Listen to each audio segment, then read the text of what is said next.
Salut à tous, c'est Mathias et aujourd'hui je vais vous montrer une technique pour rendre vos animations plus réalistes. Ça va être très simple, très court, c'est un outil que peu de personnes connaissent sur Premiere Pro mais qui est primordial dans l'animation. L'idée va être de créer un flou de mouvement pour rendre nos animations réalistes. Si on fait un mouvement très rapide avec notre doigt, il y aura un flou de mouvement qui est créé avec la caméra. Mais quand on fait des animations sur Premiere Pro, ce n'est pas automatique. Donc dans ce tutoriel, je vais vous montrer comment passer de ça à ça. Je vais vous montrer ça, c'est quelque chose de simple mais que vous devez absolument connaître. Si vous faites une animation avec un carré qui va aller de gauche à droite, à ce moment-là, l'animation n'a aucun flou de mouvement. Alors qu'une caméra, normalement, en crée un suivant la rapidité du mouvement. Et là, c'est vraiment ce qu'on veut chercher sur le logiciel, c'est d'avoir un flou de mouvement naturel. Le secret va être tout simplement de remplacer l'effet trajectoire, qui est l'effet de base où on modifie la position, l'échelle, la rotation, etc. par l'effet transformation. Et en fait, l'effet transformation va faire exactement la même chose, donc va modifier la position, l'échelle, la rotation et tout ce que vous voulez, mais en nous proposant l'option de flou de mouvement. Donc on va aller chercher dans les effets l'effet transformation, on va l'appliquer à notre calque, donc à notre carré rouge.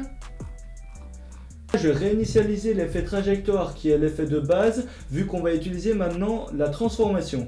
Donc là je viens sur les petites flèches qui réinitialisent et on va s'occuper maintenant de l'onglet transformation. On va recréer une autre animation donc de position et d'échelle, on va faire exactement les mêmes. On va prendre les images clés au début, on va les mettre, le faire partir de gauche et un peu plus loin à droite et le grossir comme avant, exactement pareil. Et là vous pouvez voir qu'il n'y a toujours pas de flou de mouvement. Et là on va directement aller désactiver la petite coche utiliser l'angle obturateur pour mettre notre angle obturateur à 180. Et 180 en fait c'est l'angle utilisé au cinéma et donc dans toutes les caméras.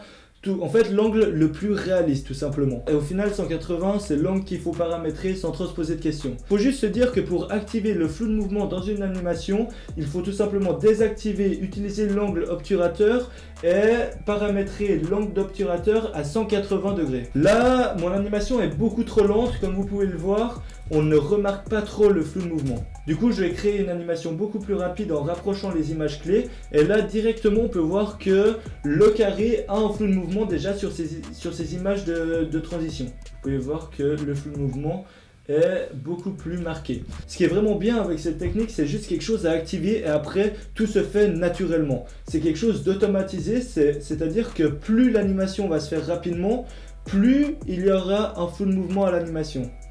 Et au contraire, plus l'animation est lente, moins le flou de mouvement sera accentué.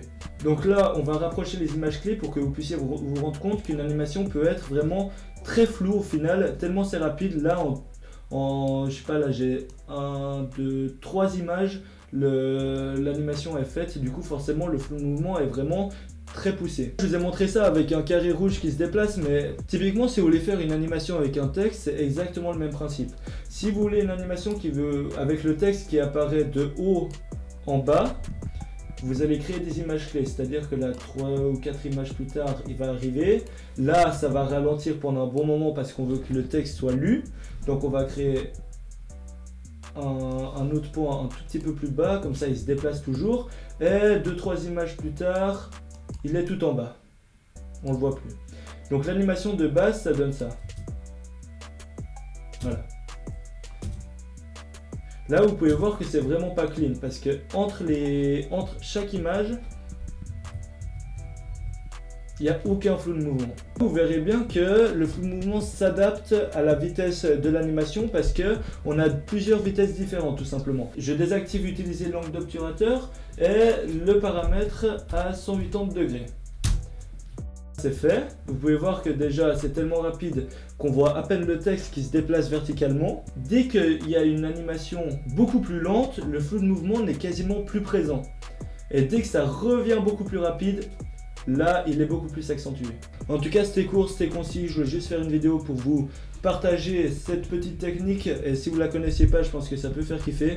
Dans tous les cas, si ça vous a aidé et que vous voulez partager cette petite astuce avec d'autres personnes qui font également de la vidéo, n'hésitez pas. N'oubliez pas de vous abonner à la chaîne, d'aller voir mon site web, il y a tout plein d'autres tutoriels sur la vidéo gratuits. On se retrouve bientôt pour une nouvelle vidéo. I don't follow rules and they don't like that. I was skipping school to get my sack right. My bitch text me and asks why I don't text back. My dog got out of prison and went right back. These brand new, don't step on my Balenciagas. I'ma hit that if she let me. They don't like how I talk that. Flooded out my wrist, a puddle dripping. 40